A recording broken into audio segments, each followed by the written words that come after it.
John Airy here with Ed, Terry Malloy, Travis, talking today about Bullet to the Head, Stallone's latest film. Yep. What's it about?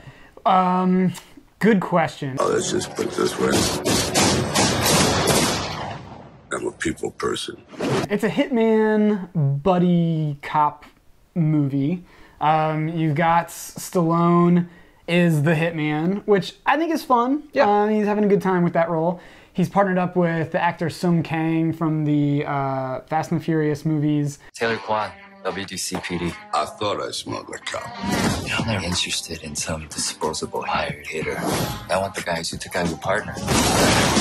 So there's this kind of supposed to be some tension between those two guys, and they're having to partner up because of some killing that's happening. Yeah. What was the... It was a little convoluted. I mean, there's some inner police corruption, and the guys who were corrupting the cops also hired Stallone to kill somebody, but then they wanted Stallone dead, so they're forced to work together to battle through this awful corruption. Right, and we're a little rusty because we saw this at Button-Umathon, which is now about a month ago or so, and it was also the last movie of Button-Umathon, so we were kind of as tired as you can get in a movie watching scenario. But that said, like, I knew exactly when I was watching this film that it wasn't good. What are you gonna do, bring us some kung fu from the homeland?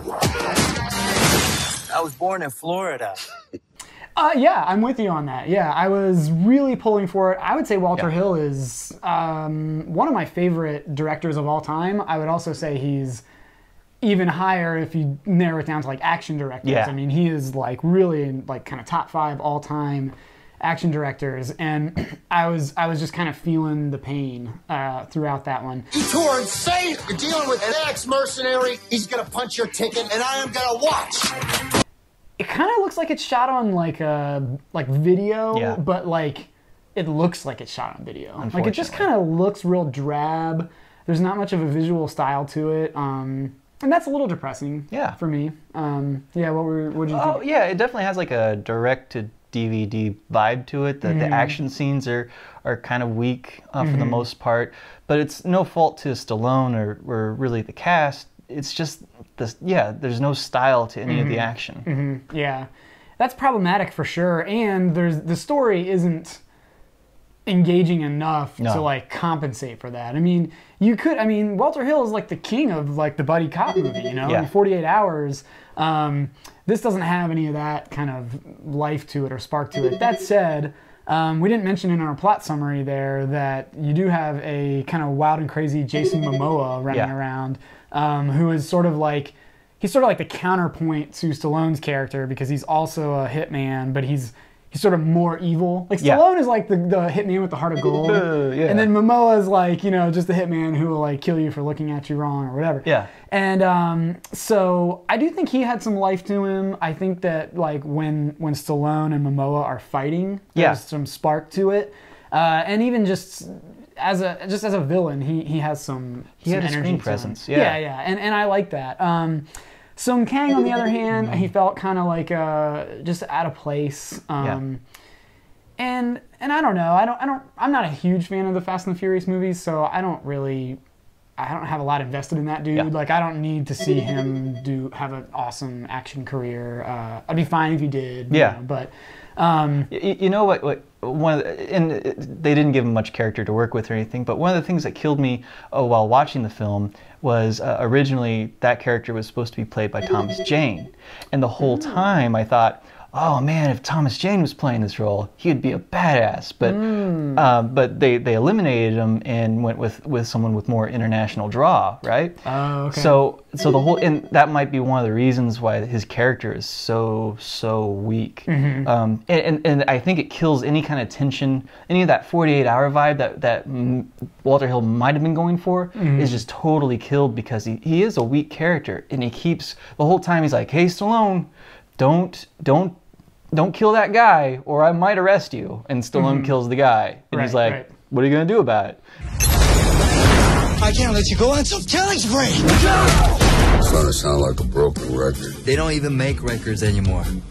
And it happens like 5 times. Yeah, at least. And there's never any kind of payoff to it. And so, yeah, his character is just weak, and he just kind of shows up and hangs out with Stallone. Now, I will say, though, where Walter Hill kind of doesn't come off of this movie looking too hot, nor does, I think, Sung Kang. I think it works for Stallone. I mean, the dude has this crazy, like, shirtless Roman bath fight scene with this generic gangster guy or something, and it's pretty amazing to me to see this, like, what is he? He's pushing 70. Yeah. Stallone's pushing 70, and he's got this crazy six-pack going on. A lot of people make jokes online that it's kind of gross to them. I'm like, look, what I want Stallone to do is, like, thrill me and excite me and look tough and say tough things, and he does all that stuff for me in this movie. I don't know that this movie will be maybe as successful as some of his like franchise stuff, and especially when we're tossing around terms like direct-to-video. Yeah, that's really unfortunate for me because I was excited for this movie because of Walter Hill and because of getting Stallone out of those franchises. You know, he's proved to be successful with the Expendables movies and obviously with continuing the Rambo and Rocky films. I've been hoping that the Bullet in the Head or Bullet to the Head would be the thing that kind of gets him out of that sort of franchise prison. I don't know that this is that film. No. That said, I think he comes off looking pretty tough. Like, I think his one-liners are funny. You and me got a little unfinished business to take care of. We gonna fight, or you plan on boring me to death? Kind of playful about being this hitman. So I enjoy Stallone in this. I'm a Stallone apologist, though. I love the dude. He's probably my favorite action of all the, the A-lists out of, like, Arnold and Stallone and, like, Bruce.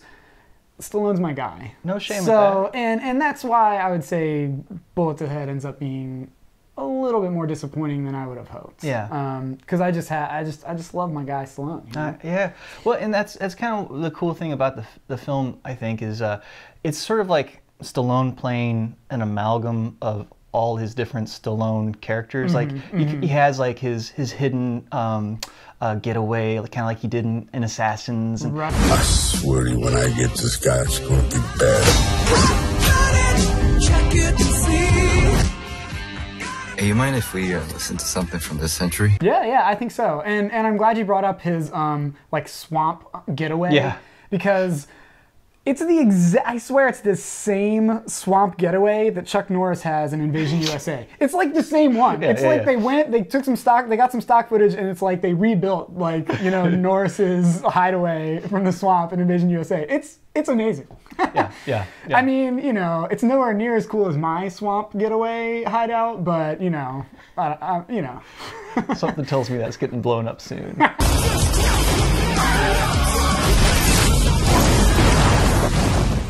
So to sum it up, Bullet to the Head, not the best Stallone flick ever. Walter Hill's probably over the hill.